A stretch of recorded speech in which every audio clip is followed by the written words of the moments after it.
Hellraid is some kind of a fusion between FPP, immersive combat, and hack and slash genre. So we have complex combat system which allows you to fight in melee and offensive magic, defensive magic, ranged weapons, and all of that is happening in dark fantasy world, filled with loot, with hordes of enemies, and this is basically the main concept of Hellraid. When I looked at Hellraid, the first thought was, whoa, this is like the modern version of Hexen or Heretic.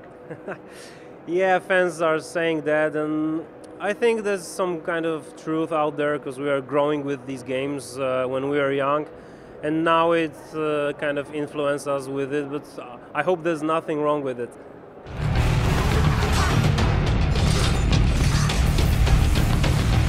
It's a lot of time since Hexen and Heretic was on the market, so a lot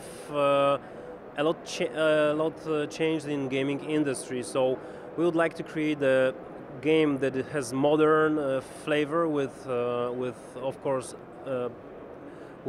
modern possibilities of technology and keep the vibe from 90s still present. 3 modes. First is the story mode. The first level you saw today. This was the story mode. This story mode focuses on telling the plot, knowing the characters, etc. The mission mode is the mode where we want players to get more entertained, more arcadish style. So we introduce combos, we introduce different sets of enemies, and we want to encourage players to go there and try to master the score they can get. So you go to leaderboards, you try to repeat levels, you see what happens, yeah. And the third mode is arena mode. This is the mode that we prepared several maps that are meant for survival. You go there and try to repel the certain amount of waves of enemies. Each of 3 modes may be played in single player or in cooperation mode. So you create your character, you can have several characters, each character can go and play on whichever mode he wants, single or cooperation. In inventory menu, you have, of course, a convenient way of checking your loot, sorting your equipment, throwing out the weapons, etc. But through the inventory menu, you can assign the weapons you select to quick slots you have.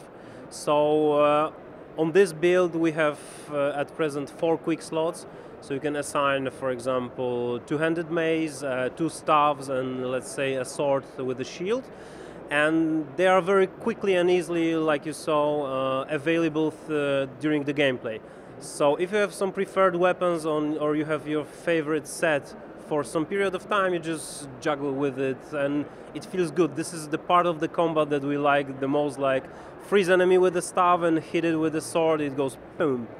So, and if you feel like, all right, at this moment I would like to try some different set of toys, then you go into the inventory and you change all your quick slots and you can have like four double-handed swords, no problem.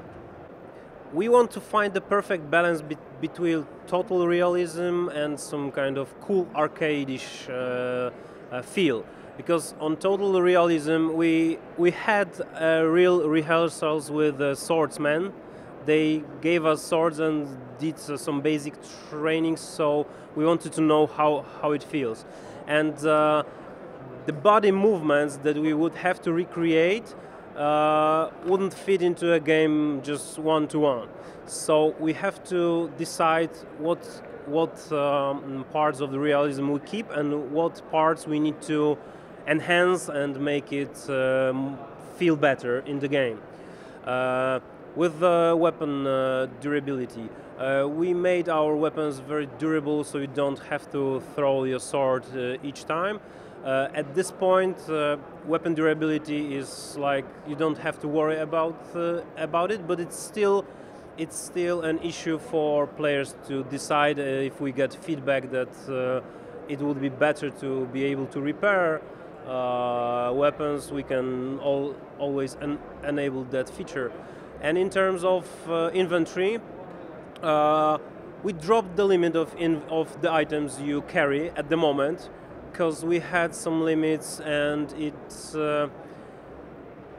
didn't feel right. When we have a lot of loot, not always we have a time to go through it, because there's a combat and there are enemies nearby, so you just pick up the loot and fight and run away and etc. So we wanted to allow the players to collect whatever they want, and they could go through it and just throw it away, or more, sell to the blacksmith, because if you get coin you can buy premium stuff from a blacksmith. At the moment the weight of warrior mostly depends on the armor you are wearing on you, not what you have in your inventory.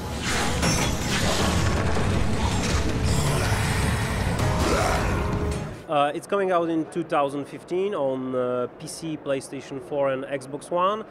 This fall we are planning to release an early access version on Steam, so we can receive some feedback about balancing the game and about the replayability issues. And maybe about durability of weapons.